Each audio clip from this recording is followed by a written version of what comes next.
ఇచ్చేసిన మాజీ మంత్రివర్యులు సిద్దిపేట ఎమ్మెల్యే శ్రీ తన్నీరు హరీష్ అన్న గారికి, నర్సాపూర్ ఎమ్మెల్యే సునీతా లక్ష్మారెడ్డి గారికి, మెదక్ మాజీ ఎమ్మెల్యే పద్మాదేవేందర్ రెడ్డి గారికి, వేదికపై ఉన్న షేర్ సుభాష్ రెడ్డి గారికి, ఫారూక్ హుస్సేన్ గారికి, గట్టి జగపతి గారికి, తిరుపతి రెడ్డి గారికి, అందరికీ పేరు పేరున హృదయపూర్వకంగా అభినందనలు, ధన్యవాదాలు.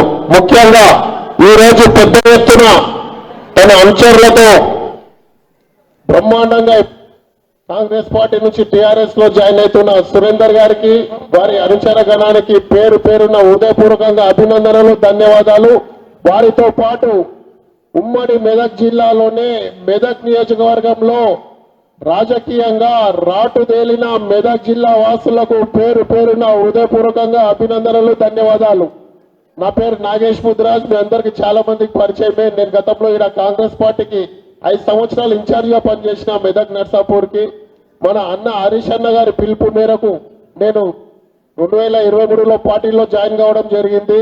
నాకు ఎంత గర్వంగా ఉందంటే ఈరోజు పార్టీలో జాయిన్ అయినందుకు మనకు ఎంత సంతోషం అంటే మనకు చెప్పలేని సంతోషం. హరీష్ అన్న గారు అసలు హరీష్ అన్న పేరు చెప్తేనే మంత్రులు కూడా నిద్ర పడతలేదు ఎవరికి.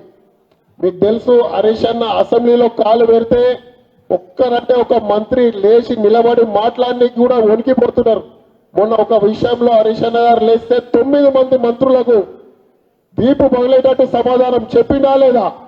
హరీష్ అన్న పేరు చెప్తేనే అట్లా ఉంది. ఇక బయట హరీష్ అన్న గురించి మాట్లాడాలంటే ఇక మంత్రులు బయటికి వస్తే మాత్రం ఇక మొన్నట్లయితే మీ అందరికి తెలిసిన విషయమే, దాదాపు 3 లక్షల కోట్ల నానిటాల్ కోల్ అంటే బొగ్గు గనులది ఏ రోజైతే హరీష్ అన్న బయట పెట్టిరో అలా సాక్షాత్తు ముఖ్యమంత్రి గారు, ఉప ముఖ్యమంత్రి గారు, ఇంకొక మంత్రి ఉన్నారనేసి ఏదైతే మన తెలంగాణ ప్రజలకు తెలిసిందో నిద్ర లేకుండా పోయింది ముఖ్యమంత్రి గారు. దెబ్బకు విదేశాలకు పారిపోయి పోతా హరీష్ అన్న గారి పేరు మీద సిట్టుని ప్రయోగించిపోయాడు. అయినా కూడా ధైర్యంగా నిర్విఘ్నంగా దాదాపు 7 గంటలు వాళ్ళ ప్రశ్నలకు సమాధానం చెప్పి ఒక యోధుడుగా బయటకు వచ్చింది హరీష్ అన్న గారు. కాబట్టి ఏ కుతంత్రాలు ఏ కుట్రలు చేసినా కూడా టిఆర్ఎస్ పార్టీని ఏమీ పీకలేరు.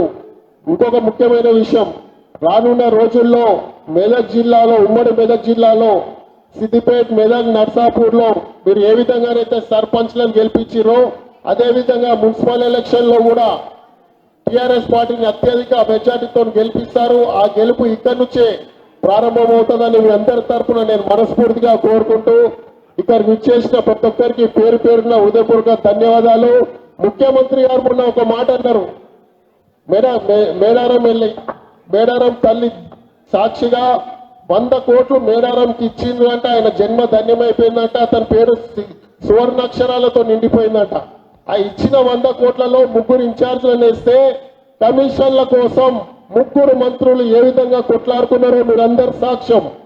నువ్వు 100 కోట్లు మేడారం తల్లికి ఇస్తేనే నువ్వు అంత నీ పేరు సువర్ణాక్షరాలలో తరతరాలు నిన్ను గుర్తుపెట్టుకోవాలంటే మరి కేసీఆర్ గారు కాళేశ్వరం 1,00,000 కోట్లు పెట్టి కాళేశ్వరం కడితే, 1000 కోట్లు పెట్టి యాదాద్రిని కడితే, సచివాలయం కడితే, అక్కడ అంబేద్కర్ విగ్రహం పెడితే ఏ విధంగా ఉంటుంది? ఇంకా ఎవరు స్వర్ణాక్షరాలతో రాసుకోవాలి?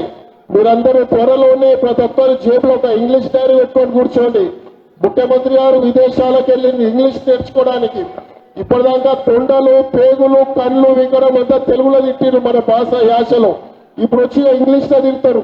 కాబట్టి అందరం జర ఇంగ్లీష్ నేర్చుకొని ఇంగ్లీష్ డైరీలలో ఆయన ఏం మాట్లాడుతున్నా చూడాలి.